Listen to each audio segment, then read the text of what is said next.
The sun had just begun to rise over the fjord, casting a golden glow on the thatched rooftops of the Viking village. The air was crisp, and the scent of salt from the nearby sea mixed with the smoke rising from the hearth fires. Eric, a young Viking warrior, opened his eyes to the sound of roosters crowing and the clatter of hooves. Another day had begun. He pulled on his woolen tunic and boots, then stepped outside into the chilly morning. Around him, the village was already stirring. His father, Olaf, was chopping wood near their longhouse. His mother, Ingrid, tended the fire, baking flatbread and boiling broth in a large pot. "Eat up," she said, handing Eric a bowl.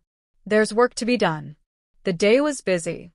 After breakfast, Eric joined the other men in the fields to help harvest barley and tend the sheep. Though Vikings were warriors, they were also farmers. The land needed care if the village was to survive the winter. Later, Eric practiced with his sword, training with the other young warriors. Their chieftain had warned of possible raids from a rival clan across the sea. The men needed to be ready. Meanwhile, the women spun wool, wove cloth, and made repairs to clothing and sails. Children gathered berries or helped fetch water from the stream. In the afternoon, Eric visited the blacksmith's forge. Sparks flew as the blacksmith hammered glowing iron, shaping tools and weapons. Eric admired the skill and heat, dreaming of one day forging his own blade. By evening, the villagers gathered in the longhouse. They shared food, roasted meat, fish, bread, and meat. After eating, they told stories. One old man told tales of Odin and Thor, of sea serpents and distant lands. The firelight danced on the walls as children listened wide-eyed. As the stars filled the sky and the moon rose over the sea, Eric stepped outside. He looked at the stars and wondered if one day he would sail beyond the horizon, like the brave Vikings before him. For now, he returned to the longhouse, tired but proud. Tomorrow would bring more work and more adventure. Eric awoke before dawn the next day, the stars still fading from the night sky. A cold wind howled through the village, shaking the wooden shutters of the longhouse. He stretched his arms and rolled from his straw mattress, pulling his thick wool cloak around his shoulders. Outside, the world was quiet, but he could feel a change in the air, the kind of change the elders spoke of when destiny was near. Today was not like the day before. A ship was coming. Not just any ship, a dragon-headed longship, one of the pride of their people, returning from a distant raid. Word had reached their village the evening before. Eric's uncle, Jarl Sten, was coming back from the west with treasures, tales, and maybe warnings. The village buzzed with anticipation. Eric dashed to the shoreline with other villagers. The older men stood with arms crossed, watching the horizon. Children pointed excitedly. Women prepared food and fire. The longship appeared like a ghost at first, its dark sail rising from the mist. As it drew closer, the carved dragon's head at the prow became visible, fierce and weathered. The ship landed with a crunch on the shore. Warriors leapt into the shallow surf, grinning through dirty beards, their arms full of sacks, furs, and barrels. They smelled of salt, sweat, and victory. Jarl Sten, tall and broad-shouldered, stepped onto land. He wore a thick cloak made of bear fur and carried a finely crafted axe across his back. His eyes locked with Eric's. "You've grown," the Jarl said with a proud smile. "Are you ready to sail one day?" Eric nodded, heart pounding. That evening, the longhouse was filled with celebration. Firewood crackled, meat flowed like rivers, and the air was thick with roasted boar and honeyed bread. The warriors told their stories, how they sailed through stormy waters, battled fierce warriors in strange lands, and returned with gold, spices, and strange coins. They spoke of monks in stone temples, of giants carved in rock, and of islands where the sun hardly set. But not all stories were joyful. Jarl Sten leaned closer to Eric by the fire. "There's talk of a great war brewing. Kings from the south are gathering armies. They want to take our lands and our gods." Eric's brows furrowed. "What will we do?" "We fight. Or we sail to new lands, settle, trade, and survive." The Norns weave our fate, but our swords carve the path. Over the next weeks, Eric trained harder than ever. He practiced swordplay, learned to row the longship, and helped build new sails. He studied the runes carved by the skalds, the Viking storytellers and poets, and listened to the wise woman, old Freydis, who spoke of the gods and the stars. She told of Valhalla, the warrior's afterlife, where brave souls feast forever with Odin. One misty morning, as the ice on the fjord began to thaw and the ravens circled the treetops, the call went out. The longships were to sail again, not for war, but for a journey. The clan had chosen to explore new lands in the west, lands said to be green and rich with soil. Eric's name was on the list. His heart raced. He packed a small satchel, a carving of Thor for luck, his father's old knife, a scrap of cloth from his mother, and a rune stone with his name etched into it. He kissed his mother goodbye, embraced his father, and stepped onto the deck of the ship beside Jarl Sten. The sail billowed. The wind caught the mast, and the ship slid forward, out into the open sea. The adventure had begun. The cold sea spray stung Eric's face as the longship sliced through the open ocean. The rhythmic creak of wood and the pull of the oars kept time with the crashing waves. Above, seabirds cried out in the gray sky, and the sail, dyed blood-red, bulged with the wind like a great beast's chest. It had been 3 days since they left the fjord, and the coast of their homeland was now a memory fading behind the mist. Eric stood near the prow of the ship, hands on the dragon-headed carving, eyes fixed on the horizon. His heart thudded with excitement and fear. This was the first time he had gone beyond the known islands. Now he was a raider, a traveler, a Viking. Below deck, supplies were stacked neatly: dried fish, smoked meat in sealed skins, and barrels of fresh water. The warriors slept in shifts, taking turns rowing when the wind died. They told jokes, sang sea songs, and whispered of what might lie ahead. But always, they kept their weapons sharp, for the sea was never kind for long. The storm. On the 5th night, as the men gathered around a small lantern telling tales, a shout came from the lookout. Storm clouds. From the north. Lightning split the sky moments later. Winds howled like wolves, tearing at the sail. The sea turned black and violent. Jarl Sten shouted orders. Drop the sail. Hold the line. Pray to Thor. Eric and the others lashed the sail and took hold of the oars, rowing against the tide as waves slammed over the deck. One man was swept overboard and lost to the roaring sea. The ship groaned, wood creaking under the strain. Thunder cracked, and rain pelted them like stones. Through it all, Eric held tight. He muttered prayers to Thor, the god of thunder, begging for strength. Above, lightning danced across the clouds, and for a moment, Eric swore he saw the shape of a hammer flash in the sky. The storm passed with the dawn. The men were soaked, bruised, and exhausted. But the ship had survived. Eric stood again at the prow, breathing deeply, seawater dripping from his hair. He felt changed, older somehow, forged by the storm. They drifted for another day, battered but alive. Landfall. On the 7th morning, just as hope began to fade, a cry rang out. Land. Land to the west. Everyone rushed to the edge of the ship. Rising from the fog was a lush green shore, not cliffs like their homeland, but rolling hills, thick forests, and a wide river mouth. They had reached a new land, untouched and wild. Jarl Sten grinned. We name it Vesterland, the Western Land. The warriors leapt into the surf and dragged the ship ashore. Eric's boots touched the soft earth, and he knelt, letting the rich green grass run between his fingers. Birds chirped in trees unlike any he had seen, and the air smelled sweet and strange. They set up camp on a nearby hill, raising a circle of stones and lighting fires for protection. The next days were filled with exploration. They found herds of deer, rivers filled with fish, and tall trees perfect for shipbuilding. The land was generous. But they were not alone. Strangers in the forest. One evening, while Eric was out hunting with 2 other warriors, they spotted movement through the trees. Figures. Dressed in furs and skins, with bronze trinkets and painted faces, the natives of the land watched them silently from the woods. Eric raised a hand, showing peace. But the strangers vanished into the forest like smoke. Back at camp, the Jarl listened with a grim face. "We must treat them with care," he said. "We are guests in their land." They began leaving small gifts near the forest, beads, bread, carved figures. And slowly, the strangers began leaving things in return: baskets of fruit, feathers, smoked meat. A fragile peace had begun. The dream. One night, Eric had a dream. He stood on a burning shore, smoke rising and ships crashing.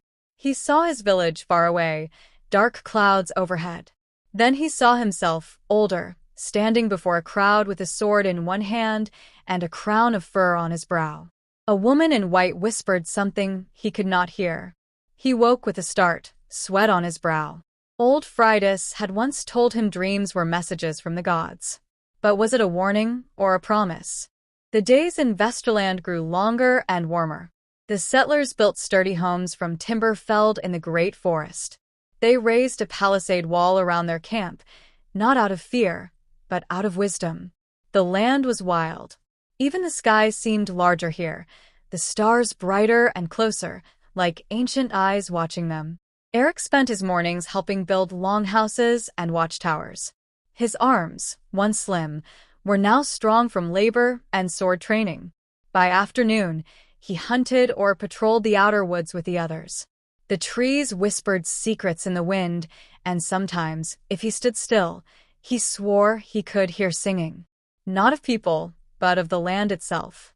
The peace they had begun with the forest people was delicate. Gifts were still exchanged at the moss-covered stone near the river, but there had been no face-to-face meeting. The settlers honored the silence. But silence can be broken. The first arrow. It happened at dusk. Eric was helping Jarl Sten check the perimeter of the wall when a horn blew. 2 short blasts, 1 long. The alarm. They sprinted toward the sound, past the forges and tents, to the edge of the woods where a hunting party had returned. Kjartan, a young warrior, lay on the ground with an arrow through his thigh. He was pale from blood loss, trembling. "From the trees," he muttered. "Didn't see them. Moved like ghosts." The arrow was unlike any they had seen, its shaft painted blue, its head carved from obsidian. No one had seen who fired it. The attack was swift, silent, meant to warn. Jarl Sten stood over Kjartan grim. "They want us to leave, or they fear we never will." That night, the council gathered inside the longhouse. Flames from the hearth danced along the walls, casting shadows like spirits. "We came to find land," one elder said. "Not war." "But we've put up walls," said another. "We cut their trees, hunt their game. Are we not invaders?" Eric spoke for the first time. "Maybe they fear what we will become if we stay." Jarl Sten looked at him, surprised. The boy who had once fetched water and fed goats now stood tall, eyes steady, voice sure. That night, Eric dreamed again. But this time, it was not of fire, it was of snow. Endless, silent snow falling over a battlefield. He stood alone. His axe was broken. Around him, wolves circled. One had blue eyes like his own. He woke with a name on his lips, Skadi, the Norse goddess of winter and vengeance. The forest meeting. The next morning, Eric made a bold choice. He left camp alone, unarmed, and walked to the riverstone where gifts had always been left. Instead of food or tools, he placed only one thing, a rune-carved peace token made by his mother before he left. Then he waited. Hours passed. The wind shifted. Crows circled overhead. And then movement. A figure stepped from the trees. She was tall, draped in furs and feathers. Her face was painted in white and black like a skull, but her eyes were alive, sharp, watchful, ancient. She spoke slowly, in her own tongue at first, then in a halting version of Norse. "You bring blood. You bring wall. You bring iron. And now you bring gift." "I bring truth," Eric said. "We do not want war. We want life. We want to share the land." She stared at him, long and hard. You cut trees with no song. You eat deer without thanks. The land remembers. Eric bowed his head. Then teach us the songs. She narrowed her eyes, but something in his tone, honest, uncertain, respectful, touched her. Come tomorrow. Bring no axes. Only ears. She vanished. Eric returned to camp and told no one except Jarl Sten. The Jarl listened, nodded, and said, You speak for us now. The fire within. As the weeks passed, Eric met the forest people again and again. They taught him how to read the wind, how to speak to the trees, how to walk without leaving a trace. In return, he taught them the Viking songs of the sea, the tales of Odin and Freya, and how to shape iron without fire. But not all the Vikings agreed with peace. Bjorn, a hard-eyed warrior who had fought many battles, scoffed at Eric's games with forest ghosts. We did not cross the Whale Road to bow to shadows, he growled. Eric stared him down. You crossed it to find life, not to steal it. Tensions brewed. One night, a sacred grove near the river was found burned, torches left behind. The forest people vanished. Eric feared the worst. He confronted Bjorn. What did you do? I lit the way, Bjorn spat. Now they know who holds the fire. Jarl Sten was furious. He ordered Bjorn chained and guarded. But the damage was done. Eric climbed a hill that night and looked out across the valley. Smoke rose in the distance. Not Viking smoke. Forest fire. Then, on the wind, came the sound of drums. War drums. The drums did not stop. They echoed from the forest, slow and deep, like the heartbeat of the land itself. Every soul in the Viking settlement stood silent, listening. The air had grown heavy, not with fear, but with something older. Something watching. The forest people had vanished from sight. Their gifts stopped. Their paths were hidden. Their eyes, though, Eric knew, still watched from the dark woods. Jarl Sten stood before the longhouse, flanked by warriors and elders, torchlight flickering across his weathered face. We came in peace, he declared. But the burning of the grove has broken the balance. All eyes turned to Bjorn, still chained, still defiant. They are not gods, he spat.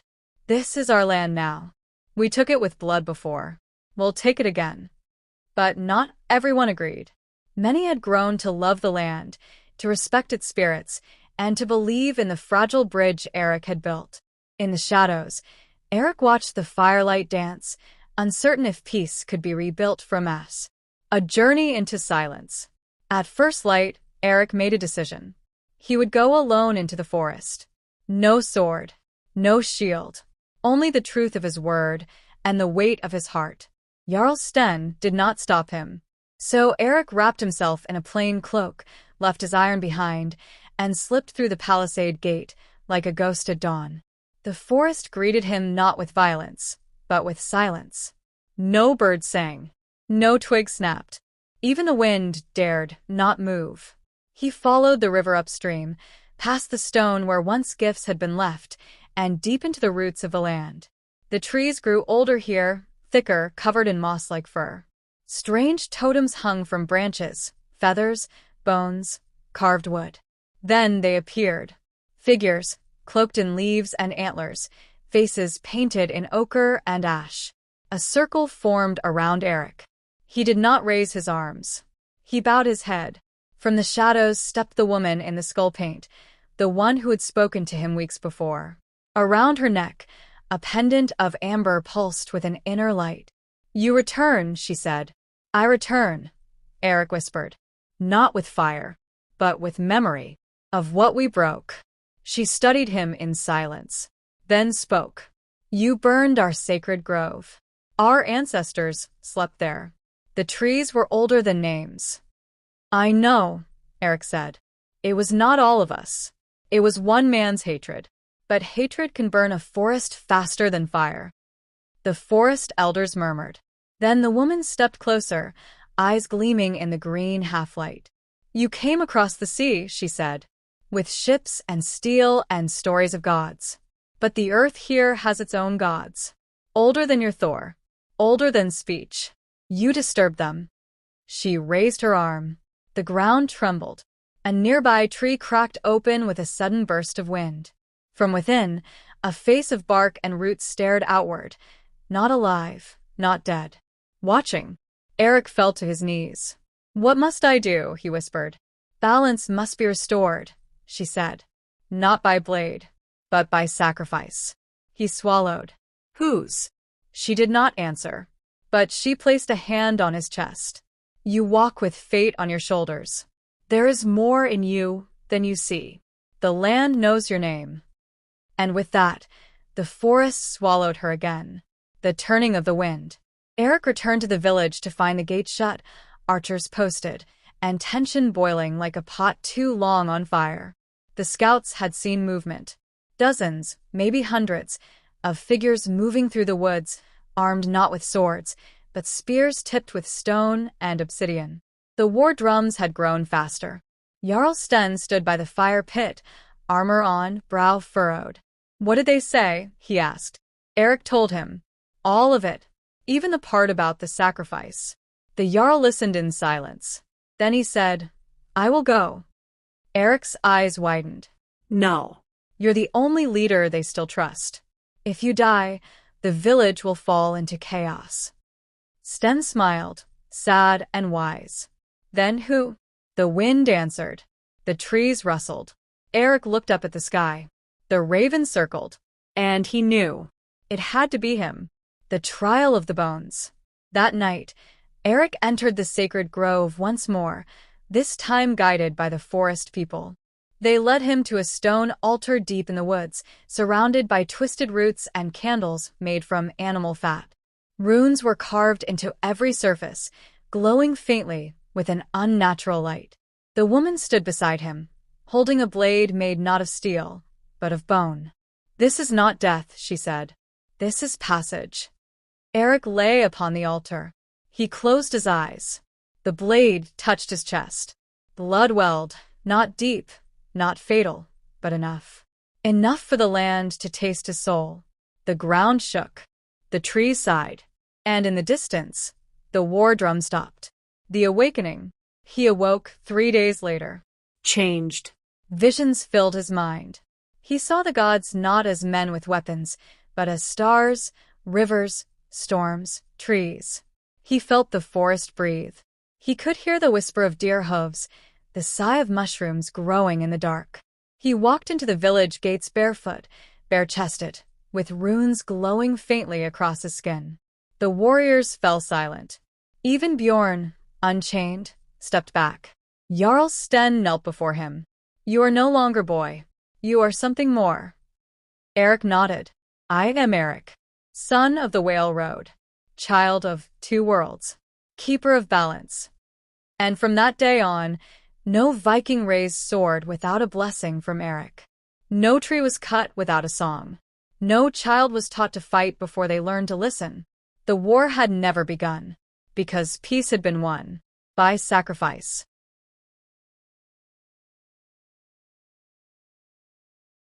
Their ship cut through calm waters toward the foreign coast, the ghost fleet left behind, still haunting the mists. Ahead, the city rose like a crown from the shore, towers of marble and red clay, tall stone walls, smoke rising from chimneys and forges. Nothing like home. This was not a place shaped by axe and fire. It was a place shaped by order, by control. At the bow, Eric stood tall, the wind tugging his cloak, his eyes tracing every line of the city. Even from here, he could see guards atop the walls, figures in bronze armor that gleamed like firelight, spears in hand, plumes atop their helmets swaying in the wind. "Should we raise a white flag?" Astrid asked, gripping her shield. Eric shook his head. "No flag. No threat. We come open-handed." Kaiva, crouched low, watched the shoreline. "They're watching. Not afraid, but ready." "I'd be ready too," Bruni muttered. "We look like a war band." "Then let them see something else," Eric said. He stepped forward and did something no Viking had ever done at sea. He knelt, and as the ship neared the docks, every member of the crew did the same. The City of Stones. The harbor was bustling. Locals froze at the sight of the foreign ship. Children pointed. Fishermen paused with nets half-cast. A horn blew, sharp and clear. The Viking crew stepped onto the dock. They did not draw blades. They carried no banners. Only their tree-marked sail, folded neatly, and a pouch of gifts, furs, mead, carved runes, and a simple golden torque from Jarl Sten himself. The guards approached swiftly, 10 of them, each moving like a single mind. Their armor was curved and shining. Their leader wore a red cape and had cold eyes, more like steel than flesh. "State your allegiance," the captain demanded in a tongue Toki could barely recognize. He listened, nodded, and replied in broken phrases, drawing from old trader tales. "We are friends, sailors. No war." The captain raised an eyebrow, then gestured. Eric and the crew were escorted, not arrested, not welcomed, into the city. It smelled of cooked meat, smoke, and flowers. Streets paved in white stone wound like rivers through markets filled with spices, colored cloth, and strange fruit. Birds were kept in cages of silver. Slaves walked behind masters. Priests shouted prayers to gods no one in Vesterland had ever named. Toki murmured, "This place is made of gold and cruelty." Errol looked up at a massive temple. "Power does not hide here," she said. "It struts." They were brought to the forum, a great circle surrounded by columns, where robed men and women debated behind polished stone masks. The crew was made to kneel as an elder with silver scrolls approached. "Who speaks for you?" he asked.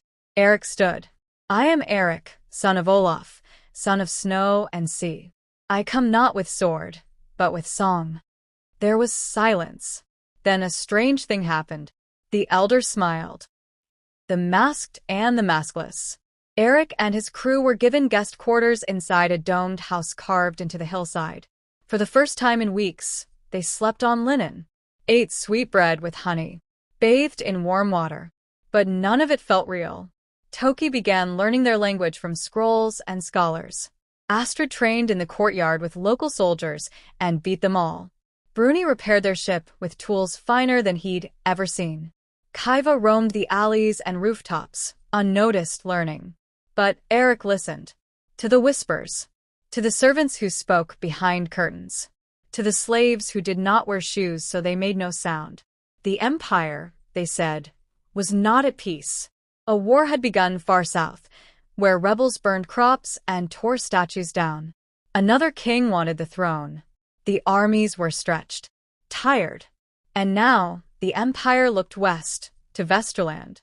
Not for battle, but for conquest masked as alliance.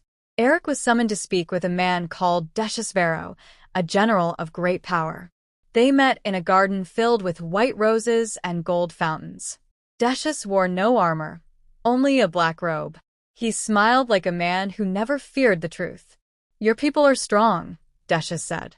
Brave. "But scattered. We can offer protection. Roads. Markets. Coins. Education. And what would we give in return?" Eric asked. "Loyalty," Deshes replied. "And your oaths." "And if we refuse?" Deshes poured wine, held it out to Eric. "Then we will teach you the lesson all free peoples eventually learn." Eric did not drink. He stood. "I do not bow. Not to kings. Not to men in robes. I bow only to the land, and to the gods that walk in wind and wave." Deshes' smile flickered. For the first time, something sharp appeared in his eyes. "You speak well for a savage." Eric leaned close. "And you rule well for a ghost." The secret scroll.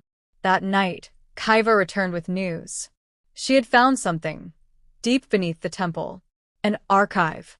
She led Eric and Errol through alleys, through gardens, and into a tunnel hidden beneath an abandoned house. There, by torchlight, they crept into the Empire's vaults, halls of stone, filled with scrolls older than the city itself. And among them, a scroll written in a language neither Norse nor Latin. Errol touched it. It glowed faintly. "This is not written by men," she whispered. "This is a warning." Together, they translated what they could. In the age when ships cross stars and the trees bleed gold, the empire of stone will fall not to blade or flame, but to a voice that sings between the worlds. Eric looked down at the scroll, then at his own hands. and for a moment, he saw them glowing like embers beneath skin. Eric stood in the shadowed vault, holding the ancient scroll with hands that trembled slightly, not from fear, but from a strange, growing warmth deep inside his chest. The words written on the parchment were not simply read. They were heard, whispered across time, echoing inside his skull like waves crashing against a forgotten shore. A voice that sings between the worlds. Errol, the silent seer, placed a hand on his shoulder. Her eyes shimmered faintly in the dark. The land has chosen you, Eric. The Empire senses it. So, do the old gods. Above, in the temple's marble halls, Empire soldiers moved like shadows. The scroll room was not just hidden, it was forbidden. Kaiva had led them through unseen paths and secret staircases, but it would not be long before someone noticed the missing scroll. Take it, she whispered. Now. Eric rolled the scroll tightly and placed it in a leather pouch at his side. The moment it left the stone table, the torches flickered, and from deep within the earth, a low rumble began. The flight from the city. They escaped into the night through a drainage tunnel beneath the garden wall. Water sloshed around their ankles, and the scent of roses above was replaced by the stench of mildew and dust. They moved quickly, Kaiva in the lead, Errol behind, Eric at the rear with the scroll gripped tightly to his chest. But even before they surfaced, they knew. They had been betrayed. Soldiers waited at the exit. Bronze glinted in moonlight. Crossbows drawn. Red capes snapped in the wind. You walk with stolen gods, said a voice from the shadows. General Decius stepped forward, no longer smiling. Give me the scroll, he said. It does not belong to you. It is ours, as your land soon will be. Behind him, a priestess in silver robes began to chant in a tongue Eric didn't recognize. Eric felt the air thicken, the earth quake beneath his feet. The scroll burned in its pouch like fire. Ancient power was waking, and the Empire wanted to chain it. Eric did not answer with words. He roared. The torches around the square exploded, flames curling upward like serpents. A wind rose from nowhere. The cobblestones trembled. Eric raised his hands, and the wind bent to him. The soldiers faltered. The priestess stopped chanting, stunned. Kaiva struck first, blade slicing across the leg of a soldier. Errol threw dust into the air, and it blinded two men instantly. Eric moved with a speed and strength he hadn't known he had. Not trained, not learned, given. Like the scroll, the power was not his. But it had chosen him. A burning farewell. The Viking crew met them at the docks, where Bruni had already readied the ship. Astrid stood at the gangplank, eyes fierce. Trouble. Just enough, Eric said. Toki, wide-eyed, looked at the burning rooftops behind them. Gods, what did you do? Eric looked at him. Spoke too loudly. They launched into the bay under a sky of smoke and flame. Behind them, the towers of the Empire glowed like dying stars, the distant cries of soldiers fading into the wind. But they did not chase. Perhaps they feared what now stirred within Eric. Or perhaps they were preparing something far worse. The journey home, the voyage back to Vesterland was long, and the sea was restless. They sailed past the dead fleet again, the ghost ship still adrift, still silent. Eric heard voices in the waves now, speaking in forgotten tongues. The scroll pulsed with light some nights. Errol sat beside it without sleep, whispering to it as one might soothe a wild animal. Eric dreamed often, visions of the past and future tangled like vines. He saw a tree burning, its roots blackened, its branches reaching toward stars. He saw a boy in armor made of bark and bone, standing alone before a great wall. He saw Vesterland in flames, and then green again, singing. He awoke each time with words in his mind. You are the branch that will not break. Return to Vesterland. They reached the coast after many weeks. The sky was overcast, and a raven flew in circles overhead as if waiting for them. But something was wrong. The village by the fjord, Eric's home, stood silent. No smoke from chimneys. No children's laughter. No goats in the field. The palisade wall had been burned in places. Ash drifted in the wind. Kaiva drew her blade. Astrid ran ahead, her eyes wide with fury. Inside the longhouse, they found them. Not dead, but afraid. Jarl Sten, now gray and hollow-eyed, stood with a limp. They came, he said. Not soldiers. Not ships. Envoys. With coins and words. Promises of wealth, of learning, of peace. He shook his head. Some believed. Others did not. They turned us against each other. Brothers against brothers. We tried to resist, but the Empire never uses swords first. Only once your back is turned. Eric felt a fire rise inside him. He pulled the scroll from his pouch and laid it upon the longhouse table. This is their true weapon, he said. Not steel. Knowledge twisted. Secret stolen. Power locked in stone. Toki stepped forward. We must share it. Let all of Vesterland read it. No, said Errol. They cannot read it. Not yet. The land is not ready. Eric must carry it until the roots are deep again. Sten nodded. Then you must go. To every clan. Every village. Speak not just as a warrior, but as a seer. As the one who saw the stone world and lived. The seer of two worlds. That night, a fire was lit on the highest hill. From miles around, the smoke rose a signal. The fire-touched boy had returned. But not as a boy. As a man bearing a message. As a man chosen by powers older than gods. Eric stood on the hilltop and looked west to the sea. He knew the Empire would not forget him. But neither would the land. Not now. Not ever. Dawn cracked over Vesterland like a golden axe splitting ice. The light moved through the valleys and forests, chasing shadows and silence. At the highest hill above the fjord, Eric stood wrapped in his fur cloak, the wind pushing against him like an unseen hand. In his hands he held the scroll of the ancients, the one he had stolen from beneath the Empire's heart, the one that whispered to him in dreams, pulsing with a quiet power that only grew stronger the closer he came to the wild places of the land. Below him, the fires of the village still smoldered. The people, his people, were watching, waiting. He would not lead an army. He would lead a movement. The journey begins. Eric's path was not straight. He did not ride into villages with banners and horns.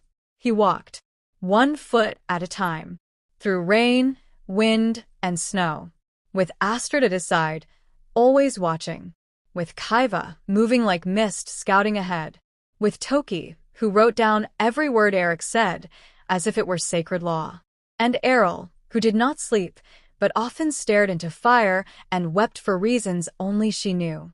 They visited the high clans in the north, the wolf cloaks of Icefjord, whose longships were carved with the teeth of whales. They listened. They crossed the black marshes of the east, where the Fund dwellers wore mud as armor and spoke with crows. They offered gifts. In the highlands, they knelt beside runestones half buried in moss, carved with runes no living skald could read, except Eric. The land still remembers, he said one night. It just needs someone to speak. He spoke to chiefs, to warriors, to children. He spoke of the Empire not as devils or monsters, but as builders of silence, as those who would pave over song, who would cover sacred roots in stone and salt. He told them of the scroll, of the prophecy, of the coming storm, and slowly, the clans began to stir. The betrayers flame, but where there is fire, there is always ash. In the shadow of the stone ranges to the south, they came to Jarl Ervand, a lord who had once fought beside Jarl Sten in the old wars. He ruled from a keep built into the cliffside, its walls decorated with wolf bones and red banners. He welcomed Eric's party with smiles and wine. But that night, Eric saw it. Empire coin, gold hidden beneath furs, wine imported from the south. A servant who wore the mark of the Empire's priesthood hidden beneath his collar. Jarl Ervand did not want freedom. He wanted to be king. And the Empire had promised it. if he crushed Eric. That night, soldiers moved through the halls with knives in hand. The longhouse was sealed. But Kaiva had seen the signs. She woke Eric with a whisper. "They mean to kill you. We go now." They escaped into the cliffs under moonlight, pursued by dogs and spearmen. Astrid held the rear, cutting down 3 men in silence. Toki dropped his journal, but saved the scroll. Errol left behind a sigil of ash at the gates, one that would rot Irvin's wheat and crack his walls for years to come. As they fled through an ancient pass, the mountains whispered again. And Eric dreamed once more. The voice beneath. In the dream, Eric stood before a great tree of stone, its branches piercing the sky, its roots wrapped around the bones of the world. Beneath it, a voice spoke. Not in words, but in thunder, in river, in breath. "You are not chosen to win. You are chosen to awaken. What dies in fire may rise in song." He awoke with tears frozen on his cheeks. The Circle of 12. By the time they reached the sea cliffs of the west, 12 clans had pledged support, not just with warriors, but with oaths. Each swore not to the gods or to Eric, but to the land, to the balance, to the living memory of Vesterland. They met in a sacred grove, once forbidden to all but seers, and built a circle of 12 stones, one for each clan. And in the center, Eric placed the scroll. When he did, the earth shook. The stones began to hum. The oldest among them, a woman with white eyes and moss on her skin, said, "You have awakened the Stoneborn. They will not rest again. The Empire will come, with fire and chain. But we will meet them not with armies." She turned to Eric, "But with truth." In the Empire's shadow, far across the sea, in the burning heart of the Empire, General Decius stood atop the steps of the Temple of Stars. 1,000 soldiers kneeled before him. Beside him stood a figure in black robes, the High Magister, who held a new blade in his hands.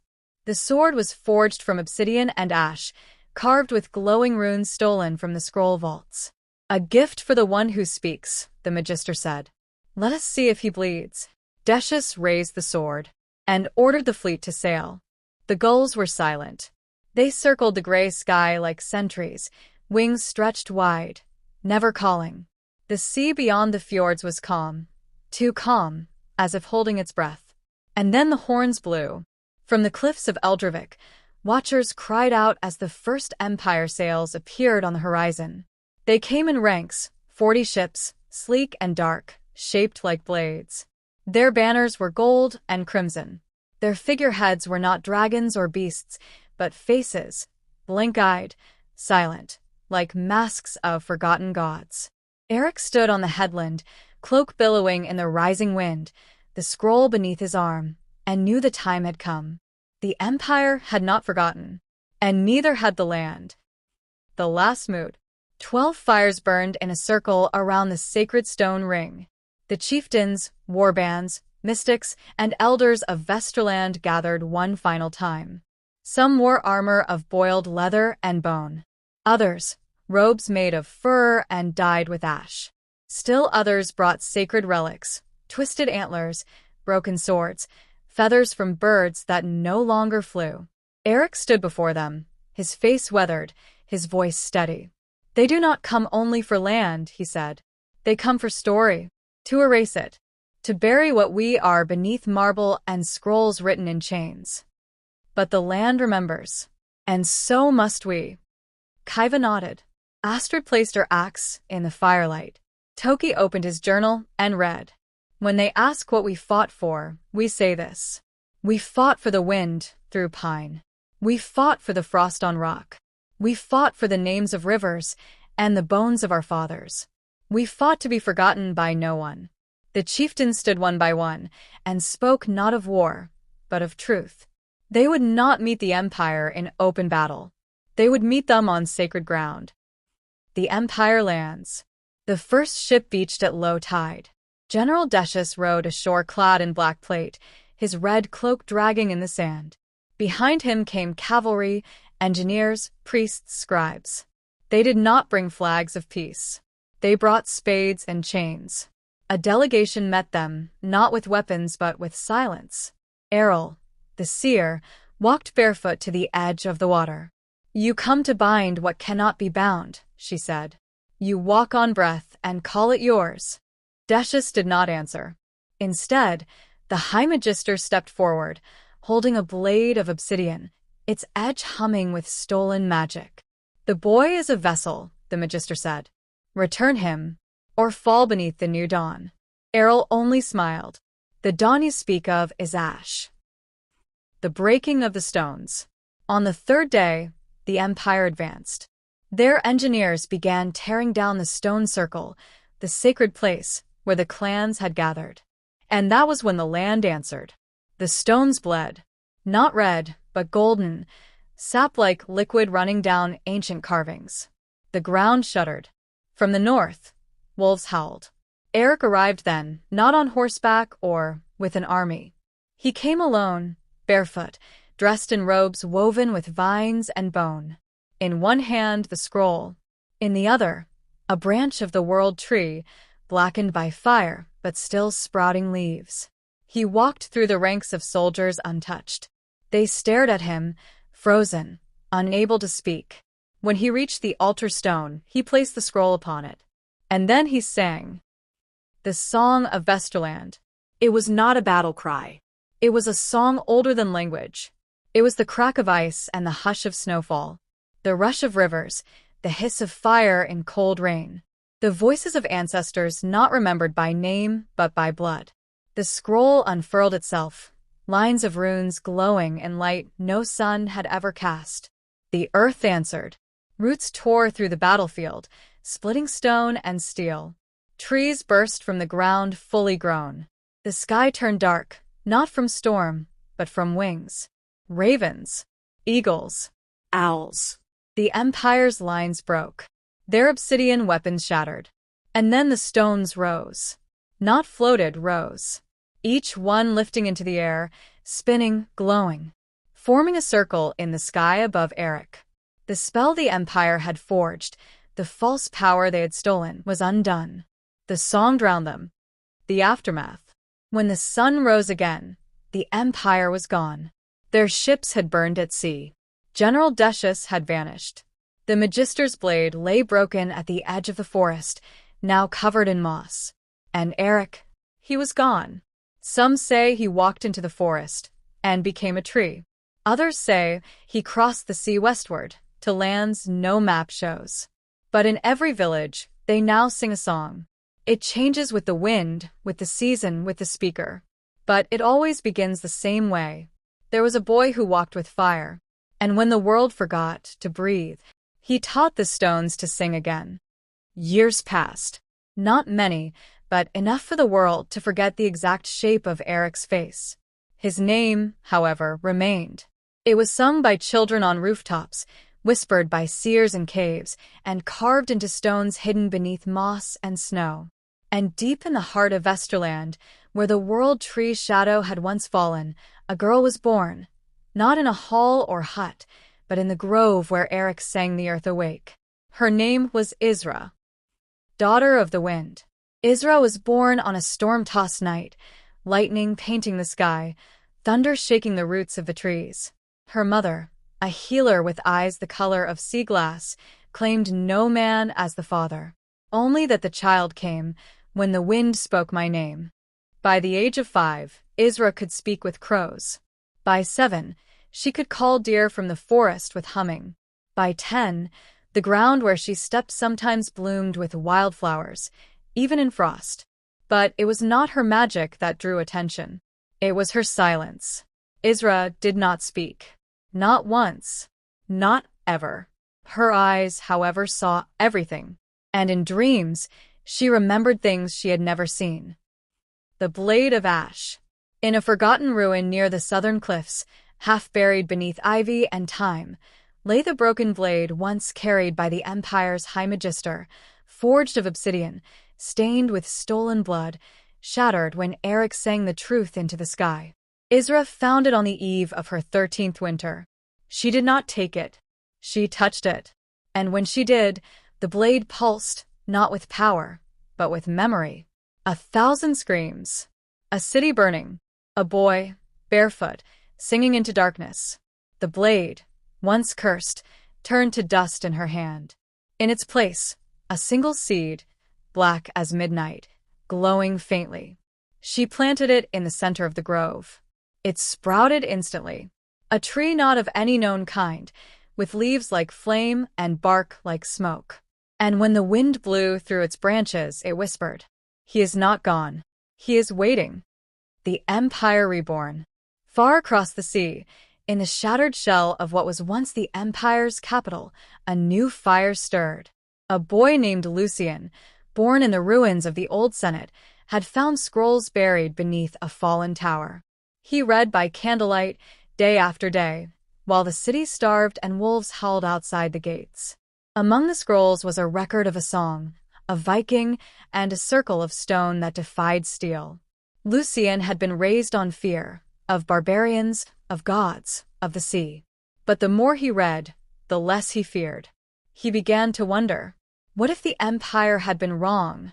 What if Eric had not destroyed something but restored it? And so, Lucian began writing letters. To distant provinces. To surviving governors. To forgotten libraries. He signed them not with his name, but with a rune. I was. The rune for you trees. For rebirth. The same rune that had appeared on Isra's palm the night she planted the seed. The path of echoes. Isra left her grove at 14. She said nothing. She did not need to. The forest leaned away to let her pass. She walked east, where war had once scorched the land. She crossed frozen rivers barefoot, never slipping. Wolves followed but did not attack. In one village, she healed a blind man with a touch. In another, she stilled a mob with a glance. People began to follow, not as an army, not as zealots, but as witnesses. They did not call her a seer. They called her the flame-born. In every place she stopped, she planted a seed, each one black, each one blooming into a new kind of tree. And from each tree, a sound grew. A hum, a note, a song, different in each place, but part of something whole, like scattered verses of the same eternal ballad. In the hollow sky, one night, camped beside a frozen lake, Isra met an old man with one eye. He carried a spear made of bone and driftwood. He sat beside her fire and said nothing for hours. Then, he walked the same path. But you must go farther. Isra tilted her head. The man tossed a pouch onto the fire. Ash burst into blue flame. From it rose a map made of stars. It pointed not to the Empire, not even to Vesterland, but to a mountain that never appears in daylight. Climb it, he said, and you will find what even the gods lost. When she looked again, the man was gone. Only the spear remained.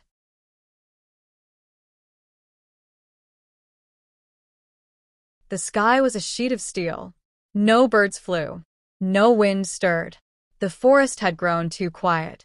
Isra stood at the edge of a frozen valley, her breath visible in the still air. Behind her followed 13 people, none of them warriors.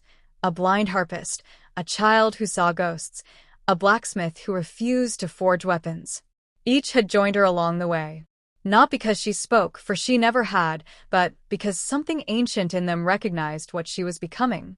Before them rose nothing. Not a hill, not a stone, only open snow, stretched wide and empty. And yet, in her hand, the spear left by the one-eyed man pulsed with heat. The mountain was here, but hidden not by magic, by memory. The Echo Vault. Far across the sea, Lucian stepped off a broken pier onto Vesterland's soil for the first time. He had no guards, no army, only his bag of scrolls and questions. The village that met him with torches ready was poor, windswept, suspicious. But when they saw the rune he carried, the one carved into bone, their hands lowered. A crone stepped forward, eyes white with age. "You carry his mark," she said. "Not his," Lucian answered. "I carry truth." They let him pass. And soon, whispers spread. A southerner seeks the song. Not for chains. For meaning. In an abandoned temple near the cliffs, Lucian opened one scroll. It showed not words, but runes that moved, shifting each time he blinked. And then he saw it. A symbol. 3 peaks beneath a black sun. The mountain. Isra's path. They were converging. The climb without steps. Isra stepped forward into the snow. Her companions followed. But each step felt like walking into a storm without sound, as if the world pushed back not with force, but with forgetting. Their feet left no prints. Their shadows vanished. One by one, her companions faltered. "I cannot remember my mother's voice," whispered the harpist. "My name is leaving me," said the blacksmith. Only Isra continued, and even she began to flicker, like a candle in wind. She pulled the spear from her back and thrust it into the snow. With a great groan, the world answered. The snow melted in a perfect circle around her, and beneath it was stone, smooth, black, carved with a spiral of runes. The runes pulsed, the stone cracked, and the mountain rose. The path of memory. It did not rise upward. It unfolded, as if the world peeled open, revealing a staircase of obsidian leading into the sky's reflection, a place not above or below but within. Isra climbed alone. The wind carried voices. Not in fear, in song. She heard Eric's last words. Errol's laughter. The battle cries of clans long gone. The lullabies of grandmothers who had no name. At the top was a single door. Wooden. Simple. She opened it. Inside, a cave of mirrors, but none showed her. Each reflected a moment lost. Wars never fought. Children never born. Trees never planted. Truths never told. And at the center stood a figure. Eric. Older. Worn. Eyes full of storms. "You came," he said. The last flame. They sat together in silence. Eric told her nothing at first. He only watched as she held out her hand and showed him the seed, the one grown from the shattered empire blade. "Balance," he said. "You understand now." She nodded.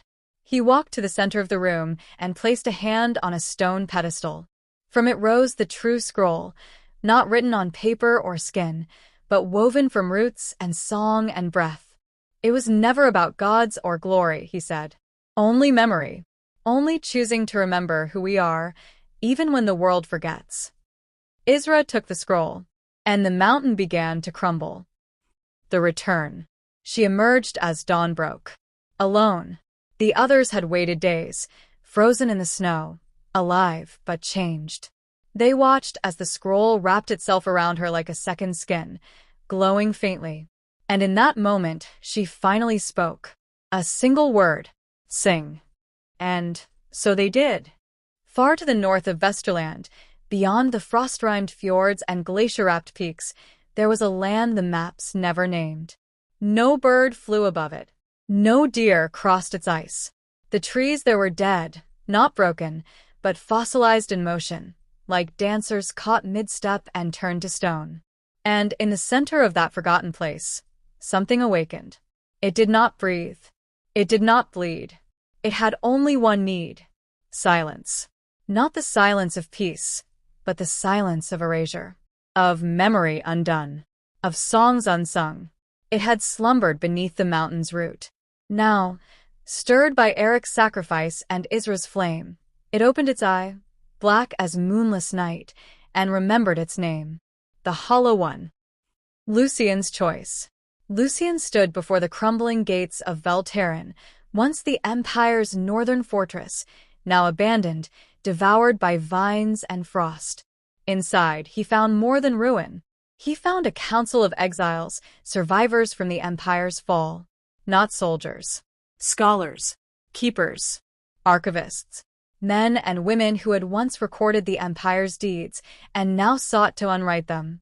"We do not wish to restore the Empire," said a tall woman in silver robes, her face hidden behind a veil of runes. "We seek to redeem what it buried."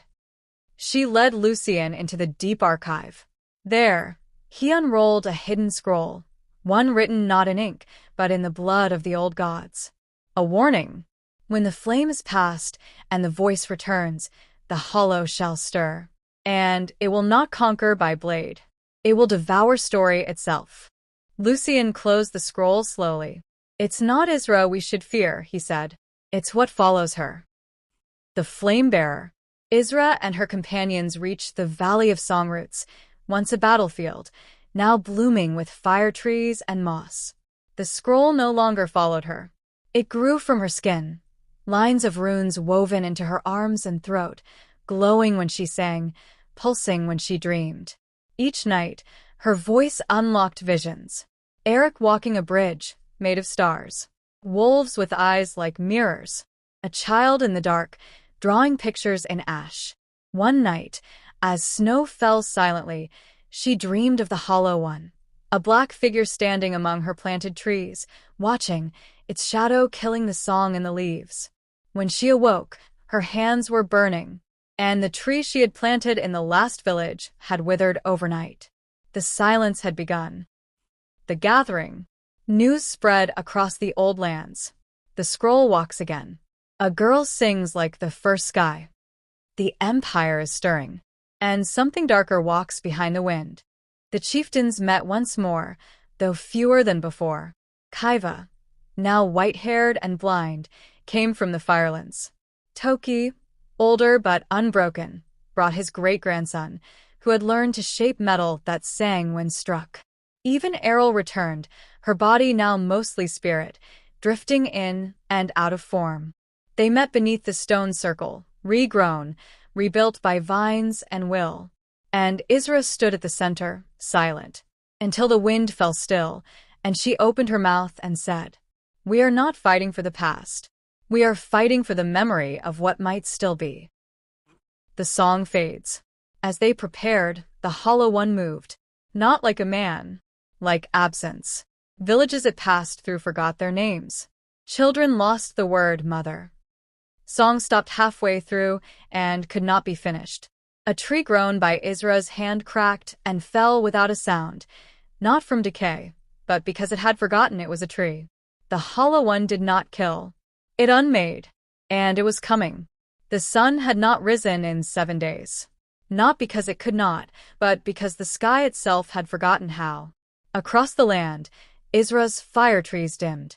Rivers ran backward. Words and books unraveled like threads pulled loose from a loom. People woke unable to remember their own names. The Hollow One did not march with armies. It moved like silence, and silence devoured everything. And yet, in the east, beyond the river where the mist clung like breath to skin, there still stood the ruins of Othanar, once the greatest library in all the known world, now nothing more than a half-sunken shell of burned stone. But something waited within. The Songkeeper and the Seeker. Isra arrived at Othanar alone. She had left her companions behind in the village of Thornvale, the last place where birds still sang. The scroll that had once wrapped her skin was now a part of her voice, unfolding in whispers when she slept, humming when she walked. At the edge of the library's broken gates, she paused. And there, waiting among ash-covered steps, stood Lucian. Not a warrior, not a king, but something just as dangerous. A man who had read too much truth. He bowed, not out of formality but respect. "I've seen you in dreams," he said softly. "Always with fire in your hands." Isra tilted her head, unspeaking, and stepped forward. They descended into the library together. The Forgotten Verses. The lower halls of Othanar had been sealed for decades, buried beneath flame and war. But when Isra placed her hand on the blackened gate, the stone sang. A quiet, crystalline tone, like wind through chimes of bone. The door opened. Inside was a vast cavern of books, scrolls, stone tablets, and memory threads. Most had been eaten by time. Others still shimmered faintly. Lucian approached a wall of runes carved into obsidian. He traced one symbol with his fingers. The first song. "It's not complete," he said. "It never was. The gods gave the world rhythm, but mortals gave it meaning." Isra stepped forward and sang a single note. From the ceiling, dust spiraled. A floating crystal lit with a soft violet glow. A scroll rose into the air, glowing with heat, untouched by age. She caught it gently. It hummed, and for the first time in weeks, the sun rose outside. The flame and the hollow. That night, beneath the collapsed dome, Lucian asked her, "What is the hollow one?" Isra answered in the language of song, not in words, but in memory. He saw A god forgotten by other gods, not because of betrayal, but because of what it demanded. A time before time, when stories had no shape, and silence ruled all. A single spark, born from the fear of being forgotten, that became a hunger. The Hollow One had once been the keeper of endings, necessary, respected, feared. But when humans learned to sing, to pass stories beyond death, they defied its purpose. So, it became something else. Not the end of life, the end of meaning. And now it walked again, to return the world to its proper quiet. the chorus of light. Word spread quickly. Isra has found the first song. Lucian walks with her. The old gods are stirring. And people came. Not soldiers. Not kings. But storytellers. Blind poets. Wandering monks. Deaf drummers who felt rhythm through the ground. Mothers who remembered lullabies their grandmothers had sung. Each one brought a fragment, a note, a verse, a name that had survived. And Isra listened. She wove. Every evening she sang a little more, and the world responded. Crops bloomed in ash. Wells ran clear in salted land. A child born in a hollow cave spoke her first word. Remember. But for each song, the Hollow One answered. More trees withered. Books crumbled to dust mid-sentence. One night, a village of 40 people awoke with no memories at all, not even of each other. It had heard the song, and it was afraid. The price of a voice. The final piece of the first song lay deep in the ice vault, a labyrinth beneath the sea of teeth, where the oldest voices had once been entombed to sleep forever. No light touched it. No map led there. Only Isra could open it. And Lucian, only he could remember the path. They would go together. But the price was clear. To complete the song, Isra would have to give up the voice she had only just begun to use, for only silence turned willingly could anchor the final verse. She looked at Lucian. He said, "If you do this." She nodded. Some things are worth the cost. The ice vault was not a place on a map. It was a memory kept only by water and wind. To reach it, Isra and Lucian crossed the Sea of Teeth, a jagged, frozen expanse where glaciers cracked like thunder beneath your feet and the stars above swirled in silent warning. The sky was dim, a strange gray that held no sun or moon. No birds followed them, only the Watcher, a shadow with no face, sent by the Hollow One. It walked when they walked. It stopped when they turned. It did not breathe. It only listened. The staircase beneath the world. Beneath the 7th glacier, Isra found it, a single stone set into the ice, carved with an ancient rune, unspoken. She placed her hand upon it, sang no words, only breath. The ice cracked, spiraled, fell away, revealing a staircase made not of stone, but frozen memory, clear and glowing, each step flickering with moments lost to time. They descended in silence, past walls lined with whispers, past frozen echoes of those who had tried before and failed. Some had been kings, others monsters, but none carried the song. The voices that sleep.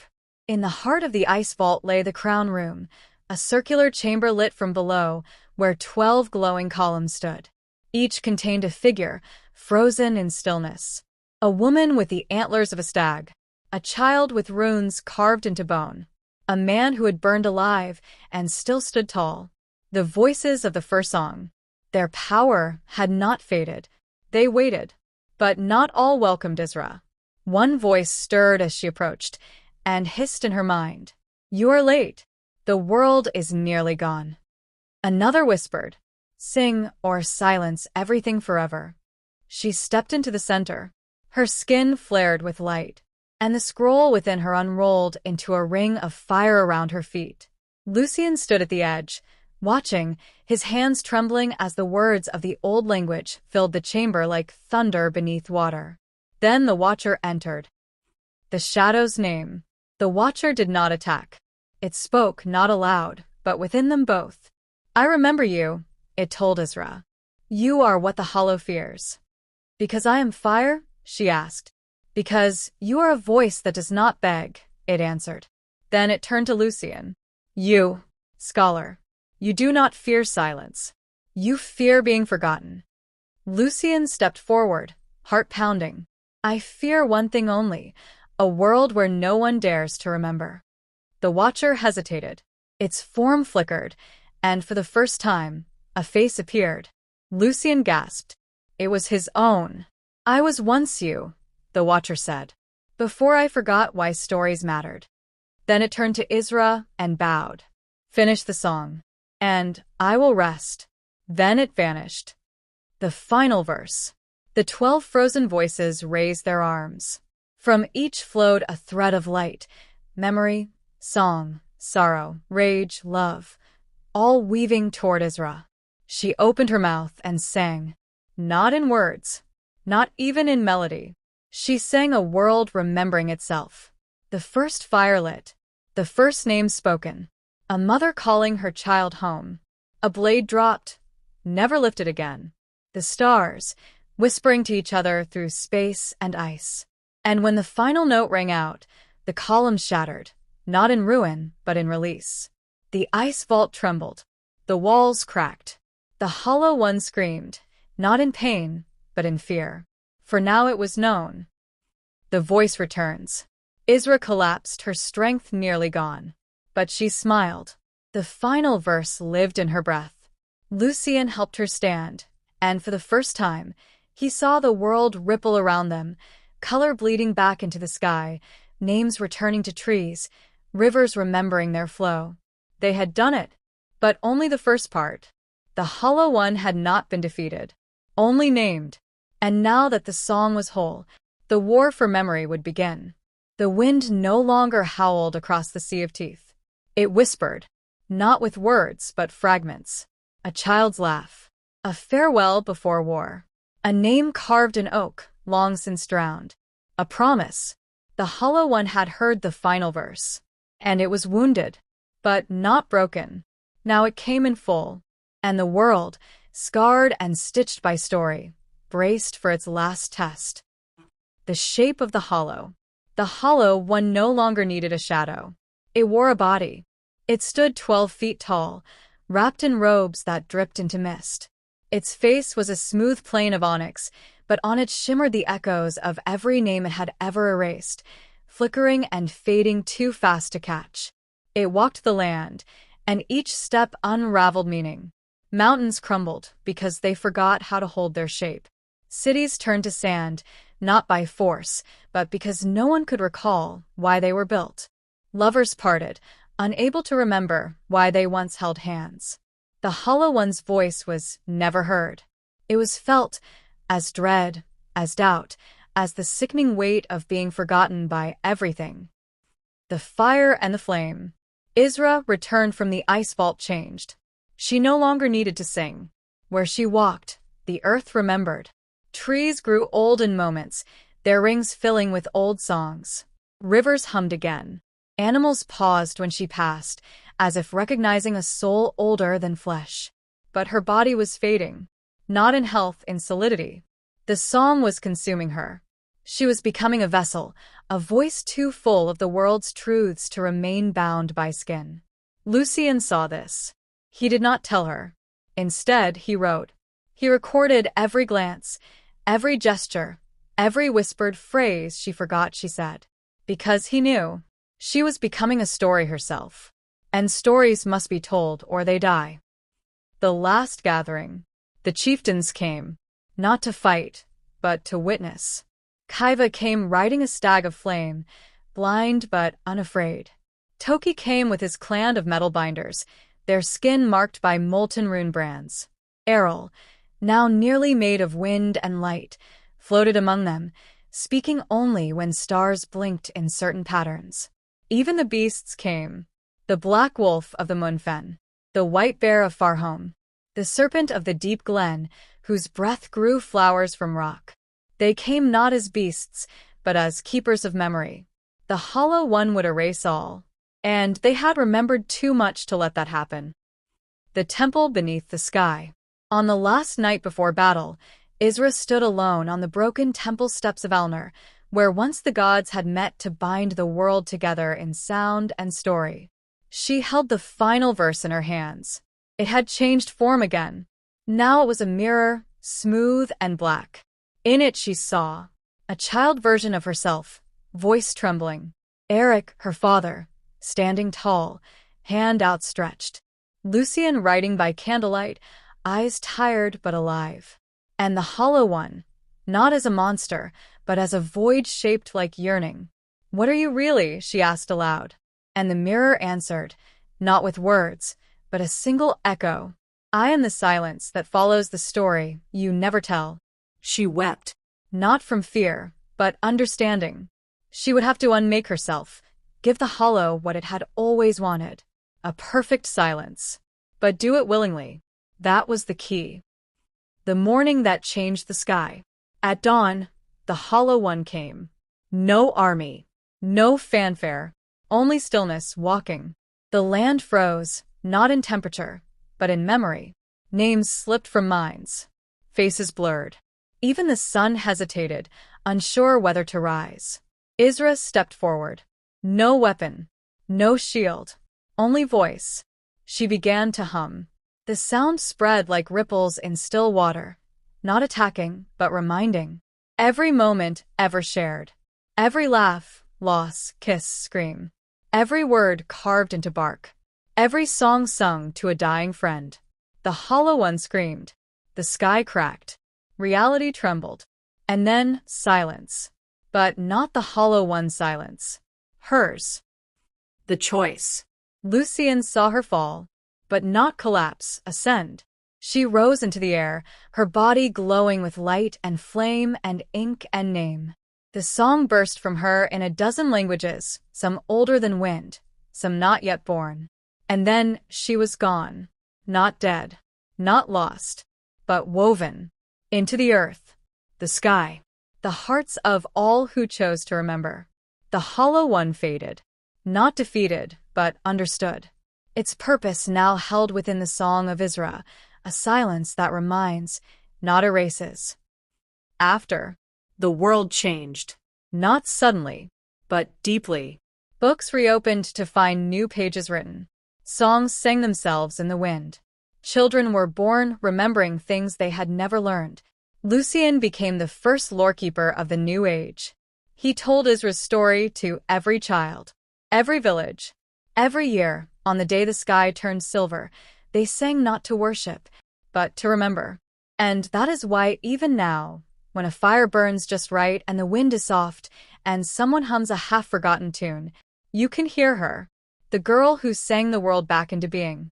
No story truly ends. It just waits to be remembered. The spirit that refused to fade. Eric had fallen in battle 5 years before Isra sang the Hollow One into silence. That day, his axe shattered in his hands, and the sky above him turned dark with crows. The warlords who fought beside him swore they saw him smile before he vanished beneath a sea of steel and shadow. But Eric did not die. Not fully. Instead, he awoke in a place called Uldrith, the land between endings, where the dead do not sleep and the living do not remember. It was not hell, nor Valhalla. It was something older. A place where forgotten warriors wait for their names to be spoken again. A hall with no doors. Eric wandered Uldrith in silence. The ground was made of broken shields. The sky shimmered like oil, ever-changing, never warm. He saw others there. A woman with frostbitten fingers, singing to her own severed head. A child warrior who whispered battle cries in a tongue no one spoke anymore. A giant made of chainmail who wept without eyes. Each soul had unfinished songs, and that kept them tethered. But Eric remembered only one thing. Isra. His daughter. His legacy. He whispered her name daily. At first, nothing happened. But then, the sky pulsed. The flame in the sky. On the day Isra sang the final verse, Eric felt it through the bones of the world. A warmth, a crackling voice, a story rising like dawn. And with it his memory returned. Not all, just enough. He remembered her first laugh, her first blade, the way she used to hide books inside her fur cloak when he told her to train, not read. He dropped to his knees and wept.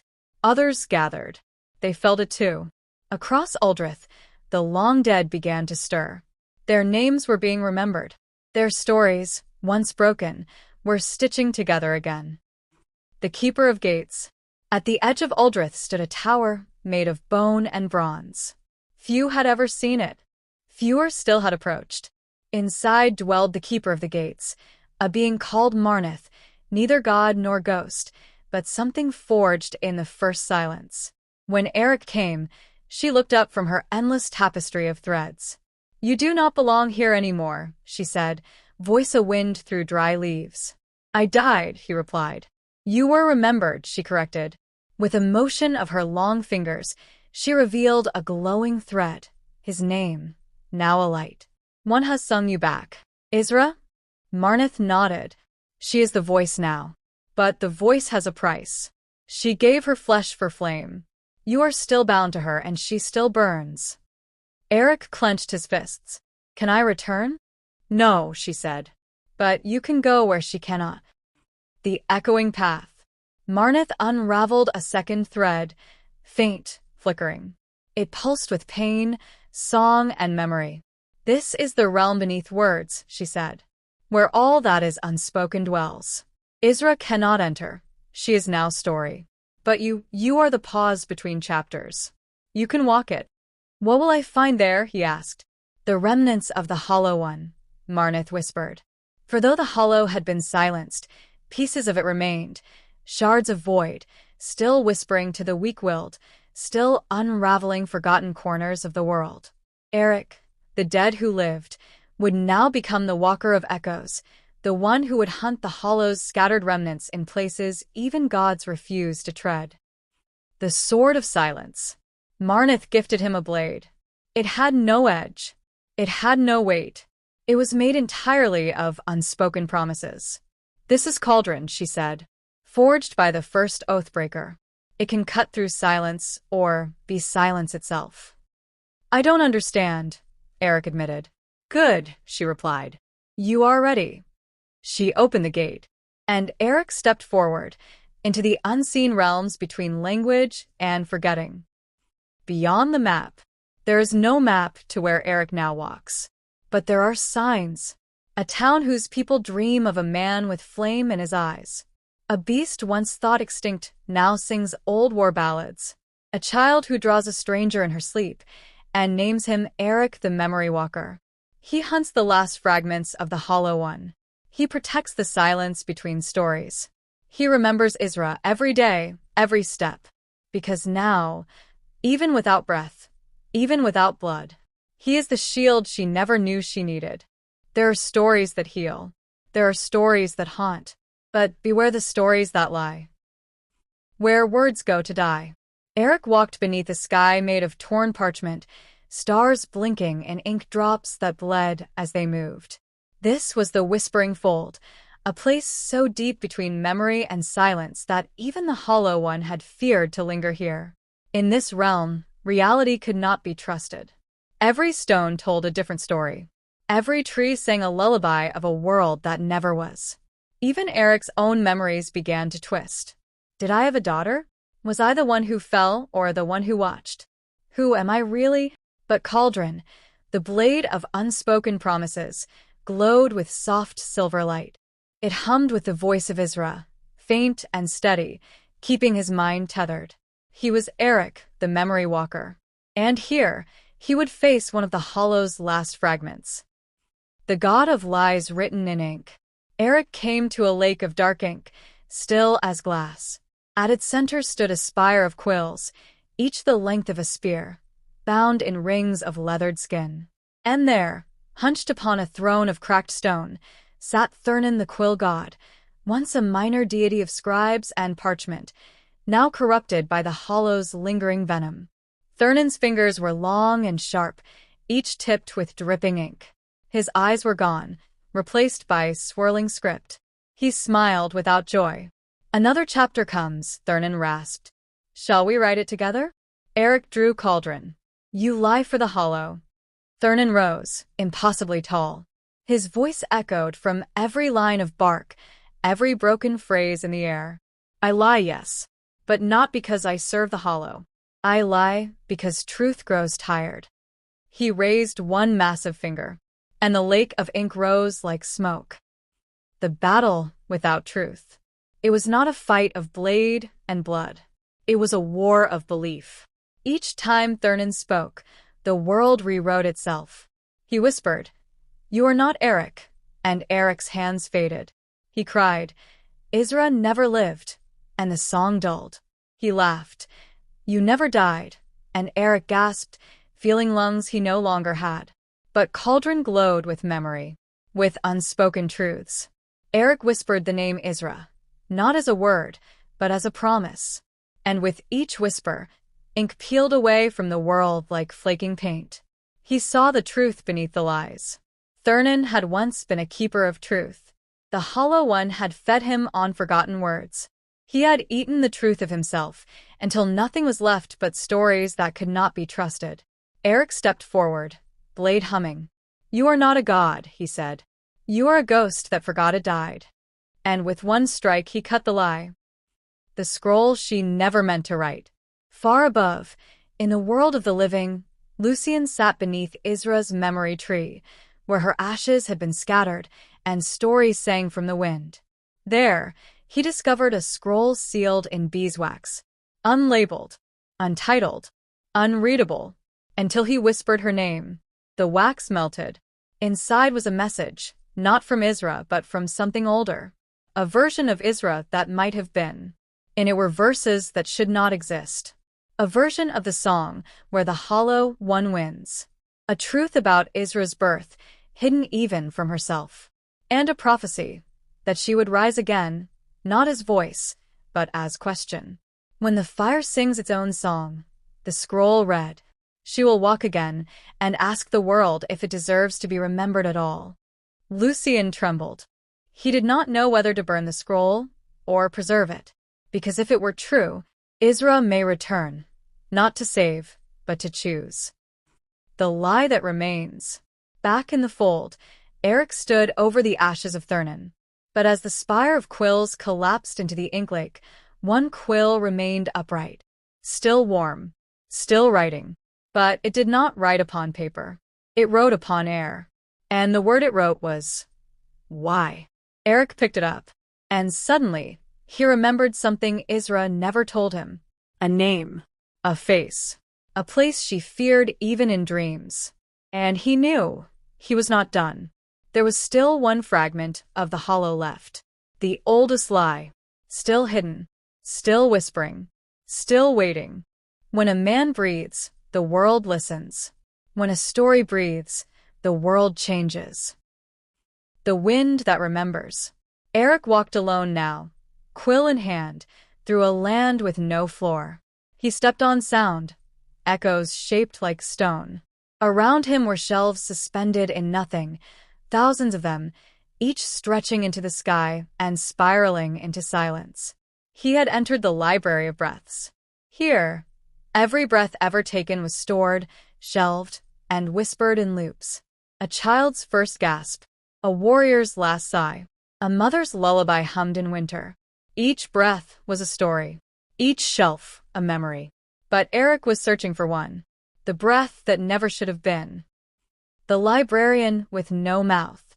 The keeper of the library was called Ethros.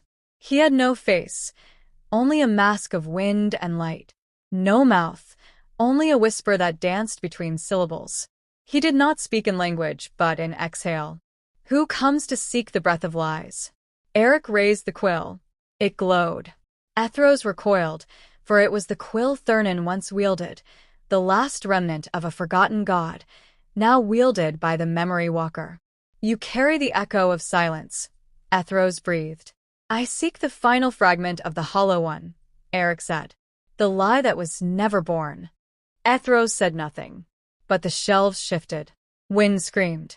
Books fluttered open. And from the darkness below, a single shelf rose. It had no label, only a sound, like a scream cut short. The breath that lies. Eric reached the shelf and found a bottle, sealed with wax and bound with gold string. Inside was not air, but a glow. When he unsealed it, the breath spoke. Not aloud. Inside him. I was not meant to be. I was drawn into the world by mistake. And I became a whisper too loud to ignore. This was the Hollow One's first lie. The moment it became, not born, but formed from a breath left unguarded. What is your name? Eric asked. The breath pulsed. Then it said, Isra. Eric staggered. No. That's impossible. But the breath didn't lie. Isra, the voice eternal, had once been the seed of the hollow. She had been shaped from silence, molded from the gap between stories. She had become truth through will alone. But if the hollow's breath bore her name, then what had she become now? The child who knows tomorrow. Far above, across the waking world, Lucian followed the path drawn in Isra's hidden scroll. It led to a forest where no birds sang, and the trees hummed in low, ancient tones. There, in a clearing, stood a boy, no more than 12, eyes like moons, skin that shimmered faintly like new parchment, and around his feet, petals that never fell. Lucian knelt. Are you the last god? The boy nodded. I am the last memory that hasn't happened yet. Your name?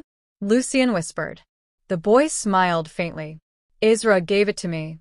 Lucian froze. She knew you? She created me. When she unmade herself, a sliver of her future split from the rest, and that became me. Why? The boy turned to the sky. Because the hollow wasn't wrong. What? Some stories must be forgotten. Even hers. Even yours. When truth begins to rot.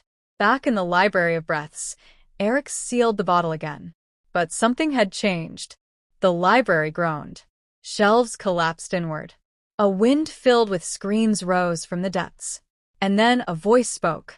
Not from outside, but from Eric's own chest. You have carried too much truth. And truth left unchallenged becomes tyranny. Eric dropped to his knees. Because he understood. The Hollow One had never been a monster. It had been a balance. A necessary counterpart. And now that it was gone, stories grew wild. Memories grew sharp. Nothing was allowed to fade. The world was choking on memory. The choice ahead. The boy stood in front of Lucian, holding a seed made of light. Plant this where Isra sang her last song, he said. And she will return. As who? Lucian asked. As question, not answer. And if I don't? The boy shrugged. Then the world will forget again. Which might be mercy. Closing the chapter, Eric now stood at the edge of the library, watching it collapse into silence. He carried the final breath, the truth he was never meant to know. And he had a choice. Release the breath and restore the Hollow One. Keep it sealed and let the world burn beneath the weight of its own memory. Or carry it to Isra's tree and see what she chooses. The quill in his hand trembled. The path ahead was no longer written. It was waiting to be chosen.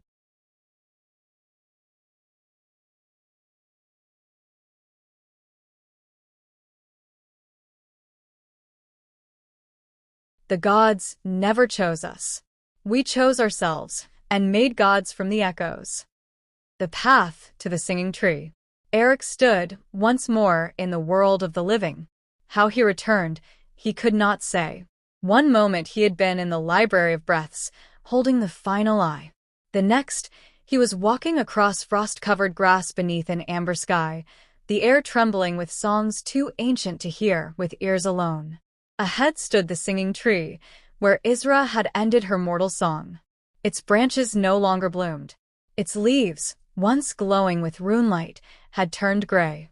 But in its hollow heart, the wind still murmured with her final verse, the song of silence that had ended the Hollow One. At the base of the tree knelt Lucian, scrolls scattered around him like feathers. And beside him, the child god, who called himself the memory that hasn't happened yet. Reunion of the broken. Eric stepped forward, and Lucien stood quickly, sword drawn, until he saw who it was. His voice cracked. You died.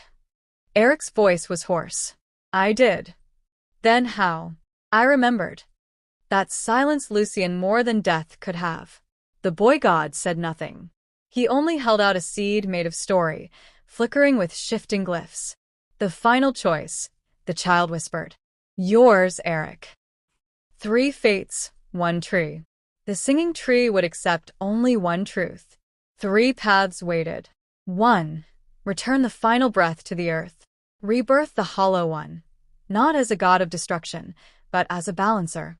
Let forgetting be reborn, so memory no longer drowns the world. 2. Bury the story seed. Isra would return, not as she was, but as question, the one who challenges all truths, rewriting the song in her own voice. 3. Do nothing. Let silence win. Let stories fade. Let the world fall into peace through unraveling. Lucien asked, what would Isra want? The child answered, she wanted truth. She became it.